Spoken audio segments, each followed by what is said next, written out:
నాకు చాలు యేసయ్యా, నీ కృపయే నాకు చాలయ్యా, నీ కృప నాకు చాలు యేసయ్యా, నీ కృపయే నాకు చాలయ్యా, నీ కృపయే నాకు చాలయ్యా.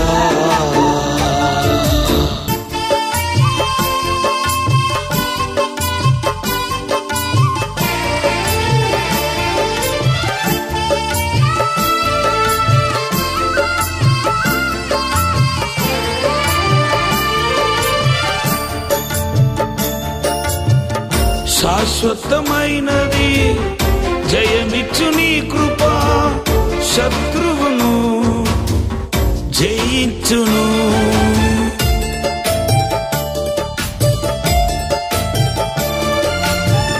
శాశ్వతమైనది జయమిచ్చు నీ కృప, శత్రువును జయించును.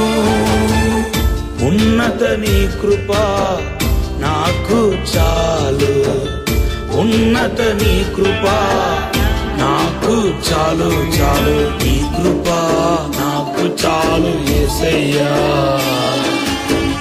నీ కృపయే నాకు చాలయ్యా, నీ కృప నాకు చాలు యేసయ్యా, నీ కృపయే నాకు చాలయ్యా, నీ కృపయే నాకు చాలయ్యా. రాజమహేంద్రవరంలో దహించు అగ్ని విడుదల సదస్సు ఆగస్ట్ 5, 6, 7 తేదీలలో ప్రతిరోజు ఉదయం 10 గంటల నుండి ప్రారంభించబడును. ముఖ్య ప్రసంగికులు పాస్టర్ చార్లెస్ గారు చెన్నై మరియు డాక్టర్ థామస్ గారు, డాక్టర్ శివ థామస్ గారు, దహించు అగ్ని మినిస్ట్రీస్ రాజమహేంద్రవరం. మీరు శాపములతో, చేతబడి శక్తులతో, మాంత్రిక శక్తులతో, అనారోగ్యముతో, ఆర్థిక ఇబ్బందులతో మరియు ఏ విధమైన బంధకాలతోనైనా బంధించబడి ఉన్నారా? అయితే రండి, ఈ కూడికలో పాల్గొని విడుదల మరియు ఆశీర్వాదం పొందండి. విడుదల పరిచర్యలో ఉన్న వారికి తర్ఫీదు ఇవ్వబడును. స్థలం దహించు అగ్ని ఆడిటోరియం, నటరాజ్ థియేటర్, రాజమహేంద్రవరం. మరిన్ని వివరాలకు 9494940072 మరియు 73. విశాఖపట్నంలో దహించు అగ్ని ప్రత్యేక స్వస్థత విడుదల కూడిక ఆగస్ట్ 9వ తేదీన ఉదయం 9 గంటల నుండి ప్రారంభించబడును. ముఖ్య ప్రసంగికులు డాక్టర్ థామస్ గారు, దహించు అగ్ని మినిస్ట్రీస్ రాజమహేంద్రవరం. స్థలం శుభలక్ష్మి కళ్యాణ మండపం, రైల్వే న్యూ కాలనీ, విశాఖపట్నం. మరిన్ని వివరాలకు 9494940072 మరియు 73.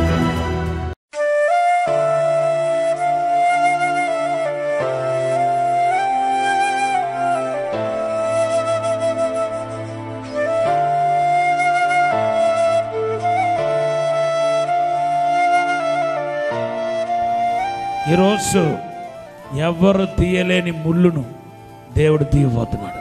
ఎవరంటే ఎవరు తీయలేని ముళ్ళును. ఎవరంటే ఎవరు? ఆకాశం కింద, భూమి పైన ఎంత వందల మంది, వేల మంది బలిష్ఠులు ఉన్నారో, బలవంతులు ఉన్నారో, గొప్పవాళ్ళు ఉన్నారో, వారు ఏ ఒక్కరు తీయలేని ముళ్ళును ఈరోజు దేవుడు తీయబోతున్నాడు. నీకు తెలియని ముళ్ళు ఉన్నాయి. పైగా అన్నీ బాగానే ఉంది కాబట్టి బాగానే ఉందని వెళ్ళిపోతున్నాం. కానీ ఏదో ఒక ముళ్ళు ప్రతిసారి కాకపోయినా అప్పుడప్పుడు నీ కుటుంబాన్ని గుచ్చుకుంటా ఉంది, నీకు నొప్పి కలుగజేస్తూ ఉంది, నిన్ను గుచ్చుతుంది, నీకు నొప్పి కలుగుతుంది, బాధ కలుగుతుంది. నీ కుటుంబంలో ఏదో ఒక రూపంలో ఆ ముళ్ళు ప్రతిరోజు కాకపోయినా అప్పుడప్పుడు ఆ ముళ్ళు నిన్ను వేధిస్తూ ఉంది. శాశ్వత కాలం ఆ ముళ్ళు లేకుండా ఈరోజు నా ప్రభు చేయబోతున్నాడు. అది పిల్లల రూపంలో నీకు కష్టాలు తెచ్చిపెట్టినా, భర్త రూపంలో కష్టాలు తెచ్చిపెట్టినా, ఇతరుల ద్వారా కష్టాలు తెచ్చిపెట్టినా, నేను చుట్టుపక్కల ఉన్న వాళ్ళ ద్వారా కష్టాలు తెచ్చిపెట్టినా, నీ ముళ్ళును దేవుడు విరువబోతున్నట్టుగా పరిశుద్ధాత్మ తండ్రి ఈరోజు నాతో మాట్లాడాడు. ఒకవేళ నీ ఆశీర్వాదానికి, నీ ముళ్ళు విరవబడటానికి ఏ శక్తులు అడ్డు ఉన్నా, ఏ మంత్ర ప్రగలు అడ్డు ఉన్నా, ఏ చీకటి శక్తులు అడ్డు ఉన్నా, ఏ వ్యక్తులు అడ్డు ఉన్నా, ఆ వాటిని దాటుకొని ముళ్ళుని దేవుడు విరిచివేయబోతున్నాడు. నీ కుటుంబం బాగుపడబోతున్నాయి, నీ జీవితం బాగుపడబోతున్నాయి. దేవుని యొక్క సంతోషాన్ని, దేవుని యొక్క అద్భుతాన్ని, దేవుని యొక్క మేలు రుచి చూడబోతున్నా. ఆ ముళ్ళు ఏంటి అని మీరు అనుకుంటున్నారు? ఖచ్చితంగా అది శాపం అంటా నేను, శాపం అంటాను నేను. మీ కుటుంబంలో కొద్దిగా గొప్ప ఏదో ఒక ముళ్ళు, విరవబడని ముళ్ళు. మనం ఇప్పుడు జేసీబీ పెట్టి మన ల్యాండ్ అంతా క్లీన్ చేస్తున్నాం అనుకుందాం. ముళ్ళు తుప్పలని క్లీన్ చేస్తా పోతున్నారు. డ్రైవర్కు అన్నీ క్లీన్ చేశారు కానీ ఎక్కడో ఒక చోట వదిలేశాడు, ఆయన కనపడలేదు. అర్జెంటు పని ఉందని వెళ్ళిపోయారు. ఇప్పుడు ఆ ముళ్ళు తుప్ప అక్కడ ఉంటుందా ఉండదా చెప్పండి? ముళ్ళు తుప్ప ఉంటుంది. అలాగే మనం కూడా రక్షించబడ్డాం, మారు మనసు పొందాం, ప్రభువుని నమ్ముకున్నాం. చాలా మట్టుకు పోయింది, కానీ ఏదో ఒక ముళ్ళు తుప్ప మీ ఇంటిలో, మీ ఒంటిలో, మీ కుటుంబంలో, దేవుని బిడ్డలారా, నీ వ్యక్తిగత జీవితంలో నేను వెంటాడుతూ ఉంది. దేవుడు దాన్ని కనుగొన్నాడు. అందుకొరకు తన దూతనైన ఈ దీన దాసుని మీ మధ్యకి పంపించి ఉన్నాడు. పరిశుద్ధాత్మ దేవుడు పంపించి ఉన్నాడు, పరిశుద్ధాత్మ తండ్రి పంపించి ఉన్నాడు. ఈరోజు ఆ ముళ్ళు తుప్పను, బండిల్స్ ఆఫ్ థాన్ని దేవుడు విరిచివేయబోతున్నాడు, అగ్నిలో కాల్చబోతున్నాడు. నీకు సంపూర్ణమైన విడుదల కలగబోతున్నాయి. నీ ఫ్రీ కాబోతున్నావు. నిన్ను ఏడిపిస్తున్న శాపం, నిన్ను వెంటాడుతున్న శాపం, నిన్ను బాధ పెట్టే శాపం నీ ఒంటి నుండి, ఇంటి నుండి తొలగబోతున్నాయి. నిర్గమకాండం 15వ అధ్యాయం 23 నుండి 26 వచనాలు చదివితే, మారాను మధురంగా మార్చాడు, చేదు నీళ్ళను మంచినీళ్ళుగా మార్చాడు, మధురమైన నీళ్ళుగా మార్చాడు. కొత్త నిబంధనలో యోహాను సువార్త 2వ అధ్యాయం 1 నుండి 10 వచనాలు చదివితే, నీళ్ళను ద్రాక్షరసముగా మార్చాడు. ఆ క్రమంలోనే ఈరోజు మీ దీన దాసుల ద్వారా ద్వితీయోపదేశ కాండం 23వ అధ్యాయం 5వ వచనం బట్టి నీ శాపాన్ని ఆశీర్వాదకరంగా మార్చబోతున్నారు. ఎంతకాలం శాపం అనే ఈ ముళ్ళతో మీరు జీవిస్తారు? శాపం ఉంటే నాకెందుకంటే, శాపముతో నాకు పని లేదు అని మనం చూసి చూడకుండా వెళ్ళటానికి వీల్లేదు. ఎందుకంటే కీర్తన 37:22 చెప్తుంది. ఒకసారి చదవండి. 37:22. యెహోవా ఆశీర్వాదము నొందిన వారు భూమిని స్వతంత్రించుకొందురు, ఆయన శపించిన వారు నిర్మూలమగుదురు. నిర్మూలమైపోతారంట. శాపం ఎంతో క్రూరమైనదంటే, శాపం ఉన్నవాడు నిర్మూలమైపోతాడు. అంటే మీకు అర్థం అవ్వాలంటే, ఒక 100 అంతస్తు బిల్డింగ్ నేలమట్టం అవుతే ఆకారం ఎలా ఉంటుందో అలాగ శపించబడిన వాడు నేలమట్టం అయిపోతాడు. నిర్మూలం అంటే అదే అర్థం, నిర్మూలం అంటే అదే అర్థం. అమాంతంగా కూలిపోయి నేలమట్టం అయిపోతే ఎంత నిర్మానుష్యంగా, ఎంత భయంకరంగా కనపడతాయో అటువంటి స్థితి నీ జీవితంలో కనబడకూడదన్నది దేవుని యొక్క ఉద్దేశం. ఎందుకంటే నువ్వు యేసు రక్తంలో కడుగబడి ఉన్నావు, యేసు క్రీస్తును సొంత రక్షకుడుగా స్వీకరించి ఉన్నావు, యేసు నీలో ఉన్నాడు, ఆయన కృప నీలో ఉంది. ఇంకా ఆయన కృప నిన్ను విడిచి వెళ్ళిపోలేదు. ఇంకా నువ్వు విడిచి వెళ్ళిపోయినా ఆయన కృప నిన్ను వేలాడుతూ ఉంది, నిన్ను వెంటాడుతూ ఉంది. నిన్ను చూడలేదు దేవుడు, నీ మీద ఉన్న కృపను చూస్తున్నాడు. నిన్ను చూడట్లేదు ప్రభు, నీ మీద ఉన్న దైవ కృపను చూస్తున్నాడు. ఆ కృపను బట్టి నువ్వు హెచ్చించబడబోతున్నావు. శాపపు కాడి విరగొట్టబడబోతుంది. సాతాను క్రియలు లయం కాబోతున్నాయి, మందుల క్రియలు లయం కాబోతున్నాయి. నువ్వు సంపూర్ణంగా ఫ్రీ కాబోతున్నావు. నిన్ను దేవుడు కొలతలేని ఆత్మ చేత అభిషేకం చేత నింపబోతున్నాడు. నువ్వు ఆశీర్వదించబడతావు. ఇంతకాలం నీ లైఫ్లో చెప్పుకోదగిన ఏ ఒక్క మేలు కనబడకపోయినా, ఆశీర్వాదాలకపోయినా, నీ లైఫ్లో ఏదైతే నువ్వు శాపంగా అనుకుంటున్నావో అవన్నీ నేలమట్టం కాబోతున్నాయి, కుప్పకూలబోతున్నాయి. దేవుడు నశింపచేయబోతున్నాడు, సమస్తాన్ని తొలగించబోతున్నాడు. ఏదైతే శాపం అనిపిస్తుందో నీ జీవితంలో అవన్నిటినీ దేవుడు నీ నుండి తొలగించబోతున్నాడని మాట్లాడుతున్నాడు. పచ్చతనం ఉన్న ల్యాండ్కి ముళ్ళు తుప్పలు, పెద్ద పెద్ద ముళ్ళు తుప్పలు, కనీసం ఒక్క అడుగు కూడా లోపలికి వెళ్ళలేము. పెద్ద పెద్ద ముళ్ళుతో ఉన్న ఆ తుప్పలకి చాలా వ్యత్యాసం ఉంది. శపించబడిన వాడు ముళ్ళు తుప్ప లాంటి వాడు. ఎబ్రీ పత్రిక 6వ అధ్యాయం 7వ వచనంలో రాయబడి ఉంది, భూమి తన మీద తరచుగా కురియు వర్షమును త్రాగి ఎవరి కొరకు వ్యవసాయము చేయబడెనో వారికి అనుకూలమైన పైరులను ఫలించుచు దేవుని ఆశీర్వచనము పొందును. అయితే ముండ్ల తుప్పలను గచ్చతీగలను దాని మీద పెరిగిన ఎడల అది పనికిరానిదని విసర్జింపబడి శాపము పొందతగినదగును. శాపం అంటే పక్క పొలం పైన వర్షం పడుతుంది, మీ పొలం పైన కూడా వర్షం పడుతుంది, సమృద్ధి అయిన వర్షం. ఆ వర్షానికి వాళ్ళు త్వరగా విత్తనం వేసి పండిస్తూ ఉన్నారు, అంత పచ్చతనం కనపడుతుంది.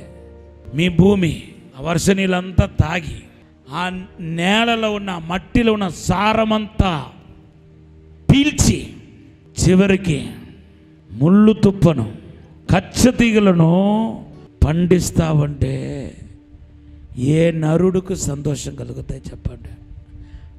శాపం అనే మాటకు అదే నిర్వచనం. తన మీద పడుతున్న వర్షపు నీళ్లను తాగి ఉచితంగా దొరికే మట్టి యొక్క సారమును పీల్చి గోధుమ పండటానికి బదులుగా, వరి రావటానికి బదులుగా, లేకపోతే మంచి ఔషధంతో కూడిన కూరగాయలు పండటానికి బదులుగా పెద్ద పెద్ద ముళ్ళు తిప్పను పండుతావంటే దాన్ని బైబిల్ దేవుడు ఏమని చూస్తున్నాడంటే శాపం కింద చూస్తున్నాడు. ఇది అనేక మంది జీవితంలో కనపడుతున్నాయి. మీ మీద పరిశుద్ధాత్మ వర్షం పడుతూనే ఉంది. దేవుని యొక్క పరిశుద్ధాత్మ వర్షం మీ మీద పడుతూనే ఉంది. వాక్య రూపంలో పడుతుంది, అభిషేక రూపంలో పడుతుంది, స్వస్థతల రూపంలో పడుతుంది, విడుదల రూపంలో పడుతుంది, అభిషేక రూపంలో పడుతూనే ఉంది. కానీ మీలో ఆ వర్షం అంత పడుతూ ఉంటే ఎంతగా మీరు ఫలించాలా, ఎంతటి పచ్చతనం కలిగి ఉండాలా, ఎంతగా ఫలించాలా. దేవుని నామానికి స్తోత్రం. మా కాటవర సైడ్ మెట్టిపాడు కాతెర తర్వాత సంవత్సరంలో 3 సార్లు పంట పండిస్తూనే ఉంటారు. అలాగే వేస్తూనే ఉంటారు, ఒకటి తర్వాత. కానీ ఆత్మీయ జీవితంలో సంవత్సరానికి ఒక పంట కూడా లేదే. మీ మీద వర్షం పడుతుంది, మీరున్న భూమి సంఘం బీడభూమి కాదు, మంచి ఫలించే పంట ఉన్న మంచి భూమి ఇది. దీన్ని పిలుస్తా ఉన్నారు. మట్టిలో ఉన్న సారమంతా లోపలికి వెళుతుంది. ఫెర్టిలైజర్స్ ఉరం వేస్తూ ఉన్నాం, ఆ ఉరమంతా మీరు పీల్చేస్తున్నారు. అంతా తింటా ఉన్నారు, వర్షం పడుతూ ఉంది, తాగుతూ ఉన్నారు, వర్షపు నీళ్ళు తాగుతూ ఉన్నారు, కానీ దానికి తగిన ఫలితం లేదు. మీరు ఇంతటి వాక్యం, ఇంతటి ప్రవచనం, ఇంతటి మంచి దైవజనుడు నుండి వచ్చే వాక్యాలు, అభిషేకాలు, ఆత్మలు ఇవన్నీ పొందుకొని మీరు ఫలించకుండా ఉంటే దాన్ని మనం ఏమని తీసుకోవాలంటే శాపమని తీసుకోవాలి. అనేకులు కనపడుతుంది, మీరు అలా వస్తున్నారు పోతున్నారు, నామకార్థంగా మీ జీవితం కొనసాగుతుంది, కానీ ఏదో వస్తున్నారు పోతున్నారు, కానీ డీప్గా లోతుగా లోపలికి వెళ్ళి ఒక్కసారి ఆత్మ పరిశోధన చేస్తే ఖచ్చితంగా అనేక మంది యొక్క జీవితం ఎలా కనపడుతుందంటే ముళ్ళు తుప్పలతో నిండి ఉన్నాయి. ఆ ద్వితీయోపదేశకాండ 23వ అధ్యాయం 5వ వచనాన్ని దేవుడు వాగ్దానం చూపించాడు. దానిలో ఏమని ఉందో చూడండి ఒకసారి. 23:5. నీ దేవుడైన యెహోవా బిలాము మాట విననొల్లకుండెను. నీ దేవుడైన యెహోవా నిన్ను ప్రేమించెను గనుక నీ దేవుడైన యెహోవా నీ నిమిత్తము ఆ శాపమును ఆశీర్వాదముగా చేసెను. నీ నిమిత్తము నిన్ను బట్టి నీ బిడ్డల యొక్క, నీ ఆత్మీయ బిడ్డల యొక్క శాపమంతటిని ఆశీర్వాదముగా చేయబోతున్నాను. యాకోబు తన బిడ్డల్లో ఒకరు చూసి ఇచ్చిన వాగ్దానం అది. ఆదికాండం 49:21. నఫ్తాలి విడువబడిన లేడి, అతడు ఇంపైన మాటలు పలుకును. హల్లెలూయా. నఫ్తాలి నువ్వు విడువబడిన కదా, అక్కడ విడుదల పొందిన లేడీ అంటే ఈ లేడీ కాదు, ఉమెన్ కాదు, డీర్ అన్నమాట. నఫ్తాలి నువ్వు విడుదల పొందిన, ఫ్రీడమ్ పొందిన లేడీవి. లేడీలో కూడా ఫీమేల్ లేడీ చాలా అందంగా ఉంటుందంట. అందుకొరకు వేటాడుతున్న వాళ్ళు ఎక్కువ ఏం చేస్తారంటే ఈ ఫీమేల్ లేడీ దొరికితే అని చూస్తారన్నమాట. హల్లెలూయా. దాని ఒక ఖరీదు కూడా ఎక్కువ అంట. ఇప్పుడు ప్రభు అంటున్నాడు, ఇన్సెక్యూర్గా ఉన్నా ఇప్పుడు మెయిల్ కంటే ఫీమేల్ లేడీ ఏం చేస్తాయంటే బాగా భయంతో ఉంటుందంట. ఇప్పుడు ప్రభు అంటున్నాడు, నఫ్తాలి నువ్వు విడుదల పొందావు. ఇప్పుడు నీ మెడ మీద ఉంచబడిన కాడి, నీ మెడ మీద ఉంచబడిన యోకు విర్రుగా కొట్టబడబోతున్నాయి. దేవుడిని విడుదల చేయబోతున్నాడు. ఆత్మీయ జీవితంలో ఒక బ్రేక్ త్రూ చూడబోతున్నావు. ఆత్మీయ జీవితంలో ఒక గొప్ప అభిషేకాన్ని చూడబోతున్నావు. జంతువుల్లోనే బాగా భయముతో భయక్రాంతులుగా ఉండేది ఏదంటే ఈ డీర్ అన్నమాట, చిన్న లేడీ. అనేకుల యొక్క జీవితాలు ఈరోజు అలాగే ఉంది. ప్రభు అంటున్నాడు, పావురం వలె నిష్కపటంగాను సర్పము వలె జ్ఞానం గల వారుగాను ఉండమంటే ఈ భూమిలో, ఈ లోకంలో ఉన్న మీరు అనేక మంది మంచిది చెడ్డది వివేచించలేక ఈరోజు పెద్ద పెద్ద శోధనలో పడిపోయి ఉన్నారు. ఆ లేడీలాగా పడిపోయి ఉన్నారు, ఆ తుప్పిలాగా పడిపోయి ఉన్నారు. మీకు మంచిది చెడ్డ వివేచించే జ్ఞానం లేక దెబ్బల మీద దెబ్బలు తగులుతా ఉంది. మిమ్మల్ని అటువంటి వారిని కూడా నేను విడిపించబోతున్నాను. అటువంటి వారికి సంభవించబోతున్న కీడు నుండి తప్పించబోతున్నాను. వేటకాడి ఉరి నుండి తప్పించబోతున్నాను. శాపము కాడిని విరిచేయబోతున్నానని పరిశుద్ధాత్మ తండ్రి మాట్లాడుతున్నాడు. నువ్వు ఆత్మీయతలో ఎదగటానికి అన్ని అనుకూలత ఉండియో, వర్ష నీళ్ళు పడుతున్నాయి, మంచి నెలలో నాటబడ్డావు, ఫెర్టిలైజర్స్ వరం వచ్చి పడతా ఉంది, నీ కొరకు ప్రార్థన చేసే ఆ కావలి వారు ఉన్నారు. ఇంత ఉండి కూడా నువ్వు ఫలించకపోవటం అనేది ఒక శాపం. అనుకూలత ఉండియో, అన్ని అనుకూలత ఉండియో నువ్వు ఫలించలేక ఉన్నావంటే అది శాపం. మా నాన్నగారు హెడ్ మాస్టర్, కరెస్పాండెంట్. అందరినీ ఒకలాగా చూసేవాడు, మమ్మల్ని ఒకలాగా చూసేవాడు. నేను చదవలేకపోతే స్కూల్ మారుస్తా పోయేవాడు. ఈ స్కూల్ ఉంటే ఆ స్కూలు, సంవత్సరానికి ఒక స్కూల్. మా అమ్మ ఒకరోజు అడిగింది, మీ స్కూల్లో కూడా థామస్ లాంటి మొద్దు మొగలు ఉన్నారు కదా, వాళ్ళు ఏమనాలి అని అడిగింది. కోపం వచ్చేసింది అతనికి. మా నాన్న కోపం వచ్చేసింది. అది వేరు ఇది వేరు అంటున్నాడు. అప్పుడు మా నాన్నగారిని పిలిపించి ఒక టీచర్ చెప్పింది, అయ్యా నీ కొడుకుకు స్కూల్ మార్చడం కాదు, నీ కొడుకు మారాలి. మంచి స్కూల్లో పెట్టినా చదవట్లా, ఏదో ఒక మాదిరిగా ఉన్న స్కూల్లో పెట్టినా చదవట్లేదు. టీచరే లేని స్కూల్లో కూడా పెట్టినా కూడా చదవట్లా. టీచరే లేని స్కూల్స్ కొన్ని ఉంటాయి, టీచర్స్ రారు. నలుగురు ఉంటే నలుగురు వారానికి రోజుకు ఒకరే వస్తారు, ముగ్గురు లీవ్ తీసుకుంటారు, ప్రెసెంట్ వేసుకుంటారు, ప్రెసెంట్ మాత్రం వేయించుకుంటారు. టీచర్ లేని స్కూల్లో చదివినా బుర్రకెక్కట్లేదు. ఒక మాదిరిగా ఉన్న స్కూల్లో పెట్టినా చదవట్లేదు, బెస్ట్ స్కూల్లో పెట్టినా చదవట్లేదు. ఇప్పుడు చెప్పండి, స్కూలు ప్రాబ్లమా నేను ప్రాబ్లమా? నాదే ప్రాబ్లం. ఆదివారం ఆరాధనకి వచ్చి బలపడతారా అంటే చూస్తే ఏమో బలపడట్లేదు. కొంచెం మంది సంచులు తగిలించుకొని మీటింగ్లకు పోతూ ఉంటారు. నేను కూడా పెద్ద మనసుతో ఏమనుకుంటాను, అక్కడైనా వెళ్ళి ఈ మనిషి మారు మనసు పొంది వస్తుందేమో. అక్కడ మారట్లేదు. టీవీలో వాక్యం వింటూ ఉంటారు, అక్కడ మారట్లేదు. అంటే ఇదేంటంటే తిని తిని తిని తిని బలిష్ఠులు అయిపోతున్నామే తప్ప బుర్ర పని చేయట్లేదు, లైఫ్ బాగుపడట్లేదు, జీవితం బాగుపడట్లేదు. దీన్ని మనం ఏమంటామంటే ఇది ఒక శాపం. దేవుని యొక్క వాక్యం శక్తివంతంగా నేను తాకుతూ ఉండగా ఇప్పుడే నీ కుటుంబాన్ని, నీ ఇల్లును, నీ ఇంటిని, నీ ఒంటిని బంధించిన బంధకాలు లూస్ అయిపోతుంది.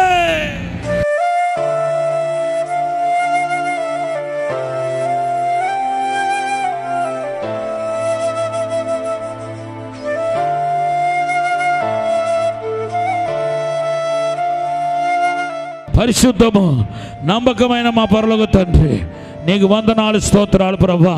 విశేషమైన కృప దయచండి ప్రభా. పరిశుద్ధాత్మతో నింపండి ప్రభా. పరలోక వెలుగుతో నింపండి ప్రభా. అసాధారణమైన అద్భుతమైన కార్యం జరిగించండి అయ్యా. దేవునికి మహిమ దాకండి ప్రభా. దేవునికి అభిషేకం దాకండి.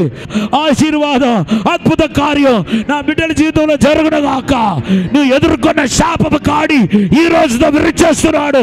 పరిశుద్ధాత్మని విరిచేస్తున్నాడు. నీకు ఆశీర్వాదం వర్షాలే కుమరించబడుతున్నాయి. ఆశీర్వాదం పవర్ జీసస్ నేమ్. ఆత్మతో నింపండి ప్రభా. విడుదల దయచేయండి ప్రభా. అద్భుతం జరిగించండి ప్రభా. మహత్తరమైన కార్యం జరిగించండి. కుటుంబాలు బాగుపడినగాక. దేవునికి ప్రశ్న ఏలుబడి చేయనుగాక. అభిషేకం ఏలుబడి చేయనుగాక. మీరే తాకుమని దీవించి బలపరచమని యేసు నామములో అడిగి వేడుకుంటున్నాము తండ్రి. ఆమేన్, ఆమేన్. ప్రభు మళ్ళీ దీవించనుగాక. మేలు జరునగాక. అద్భుతం జరునగాక. ఆశీర్వాదం కలుగునగాక. ఆమేన్. రాజమహేంద్రవరంలో దహించు అగ్ని విడుదల సదస్సు ఆగస్ట్ 5, 6, 7 తేదీలలో ప్రతిరోజు ఉదయం 10 గంటల నుండి ప్రారంభించబడును. ముఖ్య ప్రసంగికులు పాస్టర్ చార్లెస్ గారు చెన్నై మరియు డాక్టర్ థామస్ గారు, డాక్టర్ శివ థామస్ గారు, దహించు అగ్ని మినిస్ట్రీస్ రాజమహేంద్రవరం. మీరు శాపములతో, చేతబడి శక్తులతో, మాంత్రిక శక్తులతో, అనారోగ్యముతో, ఆర్థిక ఇబ్బందులతో మరియు ఏ విధమైన బంధకాలతోనైనా బంధించబడి ఉన్నారా? అయితే రండి, ఈ కూడికలో పాల్గొని విడుదల మరియు ఆశీర్వాదం పొందండి. విడుదల పరిచర్యలో ఉన్న వారికి తర్ఫీదు ఇవ్వబడును. స్థలం దహించు అగ్ని ఆడిటోరియం, నటరాజ్ థియేటర్, రాజమహేంద్రవరం. మరిన్ని వివరాలకు 9494940072 మరియు 73. విశాఖపట్నంలో దహించు అగ్ని ప్రత్యేక స్వస్థత విడుదల కూడిక ఆగస్ట్ 9వ తేదీన ఉదయం 9 గంటల నుండి ప్రారంభించబడును. ముఖ్య ప్రసంగికులు డాక్టర్ థామస్ గారు, దహించు అగ్ని మినిస్ట్రీస్ రాజమహేంద్రవరం. స్థలం శుభలక్ష్మి కళ్యాణ మండపం, రైల్వే న్యూ కాలనీ, విశాఖపట్నం. మరిన్ని వివరాలకు 9494940072 మరియు 73. వరంగల్లో దహించు అగ్ని పరిశుద్ధాత్మ విస్ఫోటన సదస్సు ఆగస్ట్ 20, 21, 22 తేదీలలో ప్రతిరోజు ఉదయం 9 గంటల నుండి ప్రారంభించబడును. ముఖ్య ప్రసంగికులు పాస్టర్ ఫోర్డ్ గారు బెంగళూరు, డాక్టర్ జయశీలన్ గారు చెన్నై,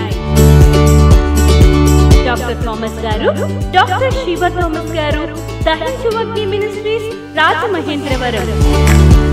స్థలం Ambedkar Bhavan, LGO colony road, పాత RTC డిపో, హనుమకొండ, వరంగల్. మరిన్ని వివరాలకు 9494940072 మరియు 73. ఇది కుటుంబ ఆశీర్వాద కూడిక. ఇక్కడ మేము మా కుటుంబాలను కట్టుకున్నాం. మరి మీరు? అయితే ప్రతి శుక్రవారం రాజమహేంద్రవరంలో జరిగే ఈ కుటుంబ ఆశీర్వాద కూడికలో పాల్గొనండి. ఈ కూడిక జరుగు స్థలం దహించు అగ్ని ఆడిటోరియం, నటరాజ్ థియేటర్, రాజమహేంద్రవరం. సికింద్రాబాద్ లో దహించు అగ్ని అద్భుత అసాధారణ కూడిక ప్రతి శనివారం సాయంత్రం 5 గంటల నుండి ప్రారంభించబడును. స్థలం SPG church ground, alpha hotel వెనుక, సికింద్రాబాద్. మరిన్ని వివరాలకు 9494940074 మరియు 75. రాజమహేంద్రవరంలో దహించు అగ్ని అభిషేక ఆదివారపు ఆరాధన ఇప్పుడు ప్రతి ఆదివారం ఉదయం 9:30 నుండి ప్రారంభించబడును. తప్పక పాలు పొందండి, దైవిక ఆశీర్వాదం పొందండి. స్థలం దహించు అగ్ని ఆడిటోరియం, నటరాజ్ థియేటర్, రాజమహేంద్రవరం. మీ ప్రార్థన అవసరతలకు 9494940072 మరియు 73. ఈ టీవీ కార్యక్రమాన్ని చూసి ఆశీర్వదించబడినట్లయితే దహించు అగ్ని టీవీ పరిచర్యకు మరియు బ్లెస్సింగ్ ల్యాండ్ కు సహకరించండి. దహించు అగ్ని trust current account number 357222444370, state bank of India main branch, Rajamahendravaram. My address doctor Thomas దహించు అగ్ని మినిస్ట్రీస్, తుమ్మలోవా, రాజమహేంద్రవరం.